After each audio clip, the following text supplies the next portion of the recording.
चक्र तीर्थ घाट, जिसका है पौराणिक महत्व। कार्तिक मास में लगता यहाँ मेला, लोग करते हैं ब्रह्म मुहूर्त में स्नान। यूँ तो महिष्मती नगरी मंडला के सभी घाटों की अपनी अलग महिमा है, फिर भी कुछ एक घाट ऐसे हैं जिनका पौराणिक महत्व सामने आता है। इन घाटों का उल्लेख हमारे धार्मिक पुराणों में किया गया है। आज हम ऐसे ही एक घाट की चर्चा कर रहे हैं जिसे चक्र तीर्थ घाट के नाम से जाना जाता है। आम भाषा में इस घाट को चक्र तीर्थ भी कहते हैं। तो आइए आज हम आपको इस घाट की सैर कराते हैं।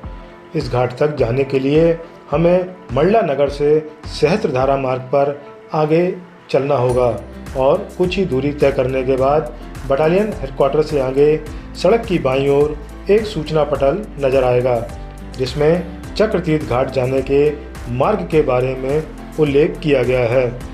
इस दिखाए हुए मार्ग पर आगे चलकर बस्ती के बीच से निकले रास्तों को पार करते हुए एक सकरे रास्ते के सहारे घाट तक पहुंचा जा सकता है। इस स्थान से घाट की दूरी कोई ज़्यादा नहीं है। चक्रतीर्थ घाट पहुंचने पर हमें मां नर्मदा के उस स्वरूप के दर्शन होते हैं जहां एक धारा तो इस घाट के समीप से ही प्रवाहित होती नजर आती है, लेकिन एक धारा बीच के टापू के उस ओर भी प्रवाहित दिखाई देती है। घाट से दोनों ओर देखने पर मां रेवा का विशाल तट नजर आता है। यहाँ से रपटा का पुल भी स्पष्ट रूप से दिखाई देता है। यहाँ पर समीप ही दो घाट बने हुए हैं। इन घाटों को वर्तमान में कुछ वर्ष पूर्व भी बनाया गया है।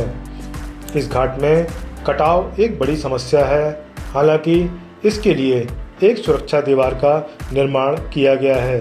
फिर भी बाढ़ का पानी जब ऊपर की ओर आता है तो इस स्थान की मिट्टी को काटकर अपने साथ बहा ले जाता है, जिससे यहाँ स्थापित सैकड़ों वर्ष पुराने बरगद के वृक्षों की जड़ें खोखली होती जा रही हैं।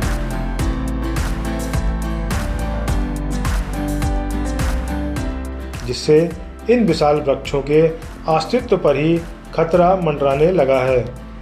अजीब संयोग है, नगर के कुछ घाट ऐसे हैं जहां बाढ़ आने पर मिट्टी का जमाव होता है और यहाँ के बेशकीमती घाट जमींदोज होते जा रहे हैं, तो वहीं यह घाट ऐसा है जहां बाढ़ के दौरान मिट्टी के कटाव से इसे बचाना एक बड़ी चुनौती है।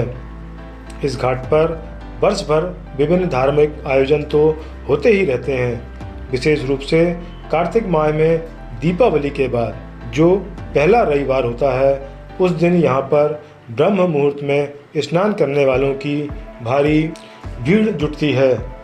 कार्तिक स्नान करने वाली महिलाएं भी यहाँ पर आती हैं और कथा पूजन करती हैं। इस घाट पर एक पुराना शिव मंदिर भी स्थापित है।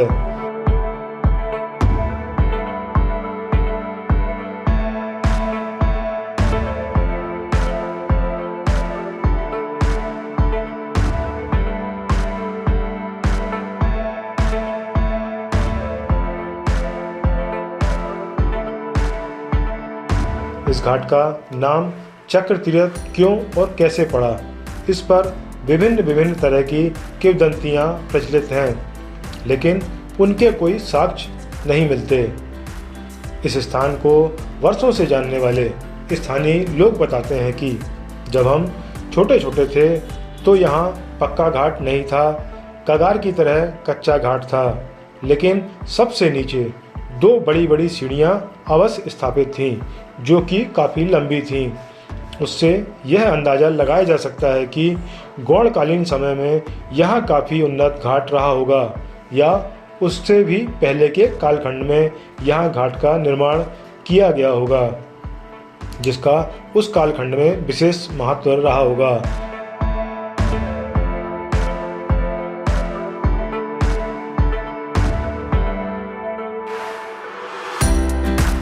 प्रत्यक्षदर्शी यह भी बताते हैं कि मां नर्मदा के किनारे इसी घाट पर एक कुआं भी बना हुआ था, जो अब पानी के अंदर समा गया है।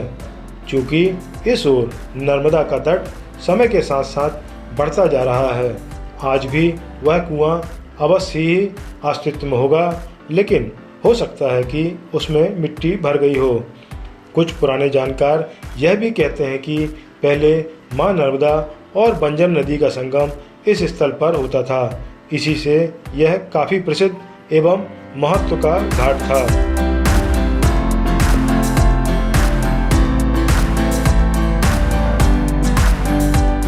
लेकिन बदलती भौगोलिक परिस्थितियों के चलते अब वह पुरानी स्थिति नहीं रही और समय के साथ साथ सभी कुछ बदलता चला गया।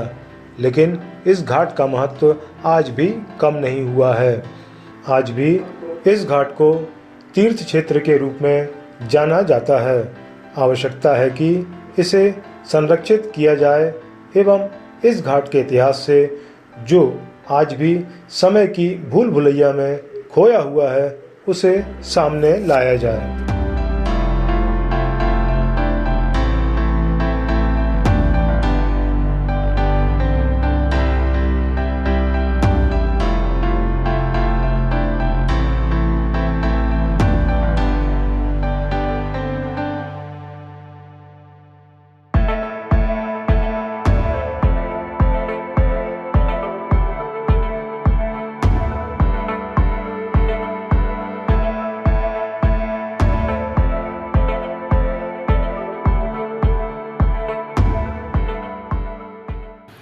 स्नान पर्व मेला लगता है 4 बजे ब्रह्म मुहूर्त में और 7-8 बजे तक फिनिश हो जाता है। सब स्नान पर्व मेला अपना दिवाली के बाद जो भी रविवार पड़ेगा उसी दिन लगता है मेला। हाँ, पहले भाई कहना चाहिए कगार तो है ही अभी भी, परंतु पहले बहुत ऊंची थी और नीचे था घाट, 2 सीढ़ियाँ तो बनी थी।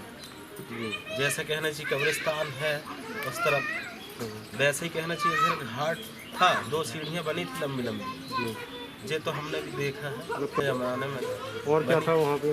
और अंदर कुआं भी था, अभी भी जो कहना चाहिए पानी के अंदर है। अब वो पुर गया, पर पहले तो था, हम खुद देखे हैं डूब के, कहना चाहिए वहाँ पर डूबे भी थे आदमी, तो उन्हें निकालने के उससे देखे भी।